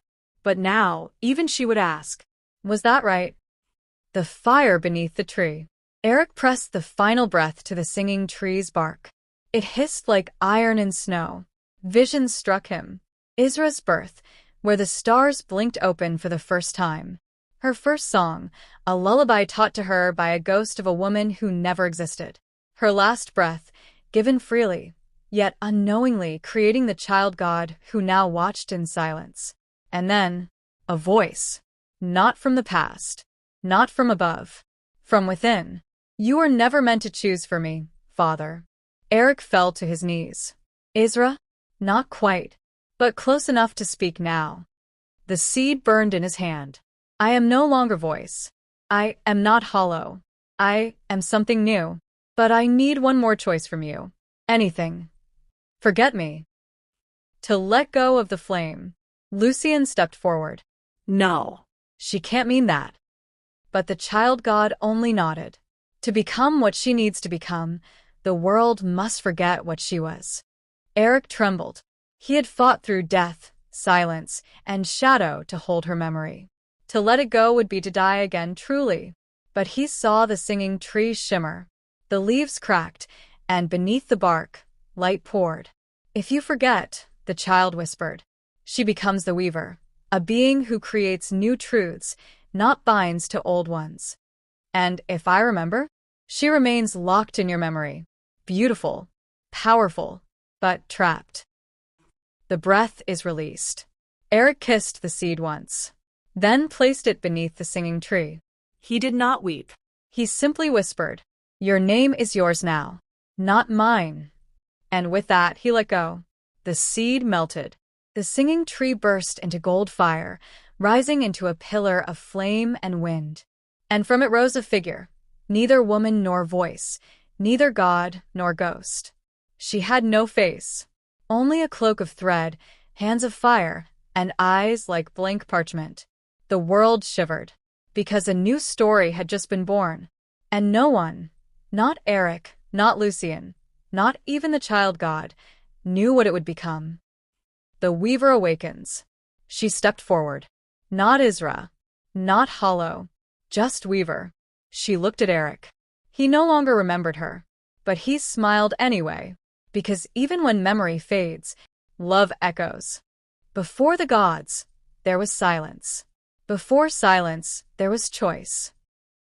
Where the world re-wove, the singing tree had burned, but from its ashes rose no ruin, only thread. It wove itself across the horizon, threads of wind and gold and memory, stitching sky to earth, breath to bone. The world trembled as something ancient was being rewritten, not by force, not by song, but by weaving. And in the center of it stood the weaver, faceless and silent. A cloak made of forgotten dreams, a hand of fire, a mind that remembered nothing, because she chose to begin anew. Eric watched from afar. He remembered nothing of Isra, but he felt drawn. A man pulled by thread, not memory. Lucien watched too, scrolls clutched to his chest like prayers. The child god stood between them both, and said, "The world breathes again. But something breathes with it." The echo at the edge. In a cave beneath the earth, past the ocean's bones and the ruins of the first myth, something ancient awoke. It had no name, no shape. It had only ever been called the first silence. Not evil, not alive. Simply before. Before gods. Before stories. Before even breath. And now, with the world being rewoven, it stirred, because weaving implied unweaving, and the first silence was the unraveling of all. Thread is weakness, it thought. Song was a mistake. Memory is a disease. And so it rose, not in body, but in absence. Everywhere the weaver touched, the first silence began to untouch. A war had begun, and none would hear it because it was waged in the space between sound. The loom of the dead. The weaver walked across the sky. Where her feet touched, deserts turned to gardens. Old ruins rose into cities of light. But the people, the survivors of the old world, stared with fear, because they could not remember who she was. And she did not tell them. She only gave them thread, to sew new names, new families, new gods. But with every stitch, the first silence grew. In the shadows of joy, in the quiet afterbirth, in the breath before sleep. And it whispered, "Unthread it all." Eric finds the loom. Though Eric remembered nothing of his past life, he followed the thread. It led him to the loom of echoes, where reality was being woven by invisible hands, the weaver's mind shaping fate. He stepped inside. Each thread hummed with possible futures. A city where fire ruled the seas. A child who would grow without a name and never lie. A sky split in two, where gods were made from riddles. Eric asked, "Why do I feel like I knew this place?" The weaver turned. She had no mouth, but her voice echoed in him. "Because you helped make it. Once." "Who was I?" "The one who remembered. Now, you are the one who must forget." The unweaver arrives. Far in the north, beyond the ice of unwritten time, the first silence touched down. No sound, no cry, Just stillness. mountains froze mid-rumble. Birds forgot to fly. A child blinked and forgot her own name. It moved like nothing, a vacuum of memory. Its only goal, to reach the loom and stop the new world before it fully took hold. To return everything to silence. And the only thing in its path was thread. Lucien's last scroll. Lucien, sensing the dread rising across the land, finally unsealed the last of Isra's scrolls. It was not written in ink. It was written in absence, letters made of space, not sound. It read, "If this reaches your hands, then I am neither dead nor living. I am between. And between is where endings die. The first silence is not to be fought. It must be offered a name. Only a name will trap it, and only the one who forgets may give it." Lucien turned to Eric. "She meant you." Eric felt the air turn cold. The weaver turned slowly. And for the first time, the first silence entered the loom. The final thread. The weaver raised her hands, but they trembled. She was not a god of war. She was not Isra, the voice. She was newborn. Eric stepped forward. The first silence towered, not in size, but in null. In unbeing. The threads around him began to die. But Eric reached into his own chest. And he pulled out a thread, one he didn't know he had. It was gray. Unremarkable. But it pulsed. "Your name," Eric whispered, "is mine to give." The first silence quivered. Because to be named is to be known. And to be known is to be vulnerable. Eric said, "I name you before. And I name you belonging." And with that he tied the thread to the loom. The first silence screamed, not in hate, but in relief. For the first time in existence, it exhaled. A new silence. The weaver stepped forward. She touched the loom. And she wove before into it, not as an enemy, but as foundation. Every silence that followed would now carry meaning. Every pause, a purpose. The first silence became the last rest, a place where all things would go when they were finished. Not erased, just honored. The future does not arrive, it is woven. And every stitch is stitched by a hand that dares to remember. The edge of the new horizon. The world had changed. Not with thunder, not with fire, but with quiet stitching. The weaver walked no more. She had settled into the sky, not as a sun or a star, but as a constellation of threads, a map only the brave could read. From the loom of echoes, 1,000 new threads spiraled outward across the world like veins of gold. Each thread was a story waiting to be walked. And the first two chosen to walk them? Eric, the four-jetter who remembered enough to matter, and Lucien, the last scholar of the breath. Their mission. The weaver had given no command, only a vision, a mountain at the edge of time where stars bled like ink into the sky. A child, born without a name, singing songs never heard, and a whisper, not a word, but a warning.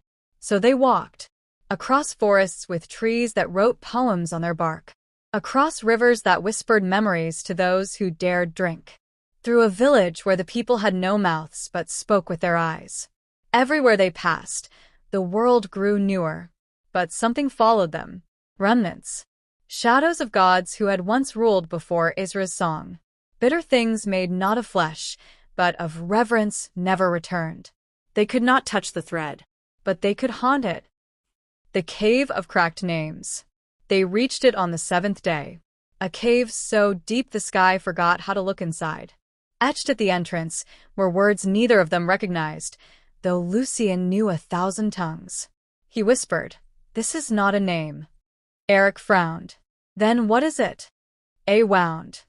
They entered. Inside, the walls pulsed alive, like skin. Faces whispered from the stone. Some wept. Others laughed. Some simply stared. Then they saw it. A cradle. And inside it, a child. Not made of flesh, but of thread spun into light. It floated, breathing. Above it, a name shimmered in the air, but it was incomplete. Sialpha. The moment Lucien looked at it, he staggered backward. That's not a name. That's a god in waiting. The cradle speaks. Eric approached the thread child, and for a moment he felt it. 1,000 possible names. 1,000 possible fates. A choice waiting to be made, not by gods, but by the brave. Then the child spoke, not with a voice, but with light. Do not name me with your fears. Do not build me from your guilt. Tell me what the world needs most, and I will become it. Lucien said, hope. Eric said, truth. The child shimmered. Then weave me with both. The remnants strike. But before the child could be shaped, the cave trembled. A remnant had arrived. Not a beast. Not a ghost. A memory of godhood, bitter and broken. It called itself Viren, once a storm deity worshipped in the high seas, now forgotten, erased by the song. It screamed, but no sound came. Only force. The cave cracked. The child shrieked in light. Eric stood before it. Lucien raised the scroll, and the thread began to burn. Eric's choice. The only way to stop the remnant was to give the child a name, now. Not tomorrow. Not carefully. Now. But a name given in panic could become a curse. Eric closed his eyes. He thought not of war, not of fire, not of victory, but of stillness, of a quiet field, of a family eating in silence, without sorrow. Peace, he whispered. Peace is the name. The child shimmered. The remnant froze, and then crumbled, not destroyed, but released, finally allowed to rest. Because no storm survives true peace. The child's first words. With the remnant gone, the cradle rose into the air, and the thread child spoke aloud, for the first time, in a voice that echoed backward and forward in time. I am peace. Not the silence after war, but the breath before it begins. It turned to Eric and Lucien. You wove me wisely, but many more must follow. Names are seeds, and this world is soil still learning how to hold them. Then it vanished, not in flight, but in roots. Eric looked down. From the ground rose a tree, its bark glowing with runes, its leaves made of names not yet given. The first tree of peace. The past is not behind you. It is below you, buried but breathing. From the broken atlas of the Bone Teller. When names begin to echo, the Council of Names had made its boldest decision yet. To allow unnames, truths left wild, unnamed, undefined. It brought freedom. It brought fear. And from the cracks in that freedom came something old. Regret. A god? A ghost? No. Regret was an echo made solid. The memory of every choice unmade, every name unsaid, every path not taken. And now it walked, slowly rising from beneath the river of forgetting, a place where the forgotten were not dead but dreaming. The Weaver's warning. The Weaver, ever silent, ever watching, sent a final thread into Eric's palm. It burned with a simple glyph. Go. Lucien read its meaning aloud. Regret has taken form. If we do not name it, it will name us. So the two set off again, their path leading to the one place no scholar dared to map. The City of Echoes, built from forgotten names, haunted by voices once silenced, guarded by nothing, and yet never unguarded. Crossing the river of forgetting. To reach the city, they had to cross the river. The water was not water.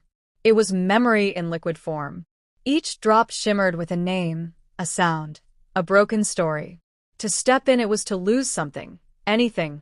Eric dipped a toe in, felt the weight of an old scar vanish. Lucien drank a sip, and instantly forgot his father's voice. But they pressed on. Because beyond the river, built atop the bones of a dead question, the city waited. And inside it, regret. The city breathes. The City of Echoes was not made of stone. It was made of words. Walls formed from forgotten promises. Streets paved with untold confessions. Windows showing moments that never happened but almost did. And as they walked, the air whispered, "Remember me? Why didn't you choose? I was your other path." Eric kept his head down. Lucien scribbled furiously, though the ink faded with every step. They reached the center, a plaza of silence. And there stood Regret. Regret speaks.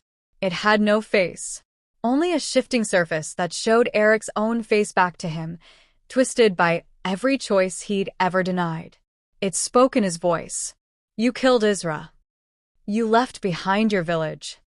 You became peace because you were afraid of fury. Lucien stepped forward. He made those choices. That's what makes him. But Regret smiled. And that is why he is mine. The naming duel. In the City of Echoes, there is only one way to confront an unname. To name it. Eric and Lucien had to forge a word. But not one drawn from scrolls. It had to be born of truth. So Eric stepped forward. He stared Regret in the eye and said, "You are not my enemy. You are the cost. You are the weight of becoming." He held up his blade, etched now with every name he had spoken since peace. "I name you, Afterlight." Regret shuddered. Why that name? Because you are what comes after the choice. Not darkness. Not light. Just the color of what's left behind. The collapse of Echoes. With that, Regret, now Afterlight, fell to its knees. No longer a monster. Not yet a friend. Just a being who had finally been seen. And the city? It collapsed not in destruction but in release. The walls of Echoes folded into threads. The streets melted into silence. And in their place grew a field of mirrors, each showing a different version of Eric. One version had died in the first raid. Another had become king. Another had stayed home, built a house, named his children. Eric turned away. I am none of you, and I carry all of you. Lucien's farewell. At the edge of the new field, Lucien stopped walking. This is where I stay. Eric blinked. What? I was born in silence. I belong where stories go to rest. You must carry on.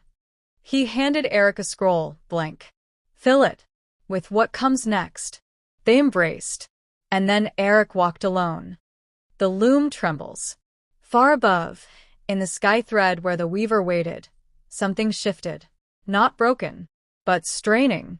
The loom had bent for peace, stretched for afterlight, but now it would be tested. Because in the shadows of the new field, a voice began to hum. Not a god, not a name, but a song once sung by Isra, now returning with a different tune. Not all time flows forward. Some of it waits. Some of it runs in circles until the right eyes find it. The Mirror Field Journals. The sky that cracks in reverse. Eric walked the new world alone now. Peace had been named. Regret had become afterlight. The city of echoes had dissolved into mirrors of might-have-beens. But the sky, the great loom of the weaver, had begun to fray. Not from war, not from malice, from a song. It came from nowhere, from a place before place. It sounded like Isra but wasn't. Too slow, too twisted, too backward. And when Eric looked up to the stars that once shimmered with possibility, they now pulsed with old names he'd forgotten. The loom isn't unraveling, he whispered. It's being rewritten in reverse. The call from the unborn past. Eric awoke one morning to find a strange figure beside his campfire. A woman with eyes like ink and bones carved with runes he couldn't read. She wore no thread, no title, no name. She only said, "You must go back." Back where? Back to the day before Isra's fall. But I didn't exist then. Exactly. That's the only reason you can go. He didn't understand, not fully. But the loom pulsed in his blood. It agreed with her. So he followed. The unpath. To return to a time that never wanted you, you must walk the unpath. Not a road. Not even a memory. The unpath was built from choices you never made, branches of fate so rejected they burned like stars before they were born. The woman walked barefoot. Each of her steps echoed in reverse. Birds unflew, rivers unflowed, clouds unformed. Eric saw his own childhood flicker in the air beside him. Then his birth reversing. Then silence. Then before. The moment before the song. They arrived at a place Eric had never seen but instantly recognized. The chamber of the first naming. Where Isra had first sung. Where the loom had been awakened. But it was wrong. The walls pulsed with silence, not song. The loom was there, but it wasn't woven. It was waiting, bare and raw, a canvas of unstable memory. And in the center, Isra. Alive. Younger. Not yet the weaver. Still a woman. Still mortal. Still uncertain. The forbidden dialogue. Eric stepped into the chamber. Isra turned. Her eyes widened. "You're not from this time," she whispered. "No. Then we have only a moment." She reached out. Not to touch, but to anchor him.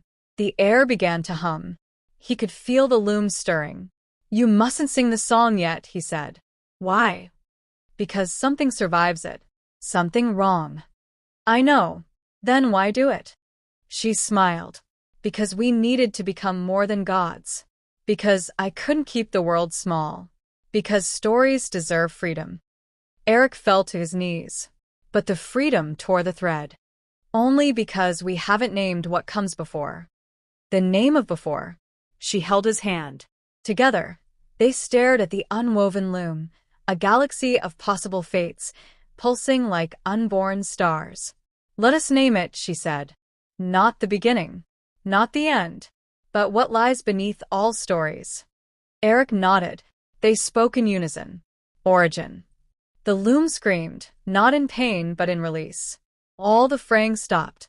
The backwards song shattered. And the weaver's form, Isra's, faded, but not in death. She was no longer needed, because the loom now remembered itself. Eric returns. The woman who had led him, the nameless one, vanished as the loom rethreaded itself. Eric awoke in a field of new sky. The mirrors were gone. The rivers now flowed both ways. And from the soil rose new voices, children of thread and silence, born not of war or forgetting, but of understanding. They came to Eric and asked, "Are you a god?" He shook his head. "I'm a Viking." "What's a Viking?" He smiled. a traveler who once forgot where he came from and spent his life finding it again. The final thread. Far above, the loom hung in perfect tension, not still, but balanced, not finished, but finally whole enough to begin. And somewhere in that weave, among the names of peace, afterlight, and origin, a new word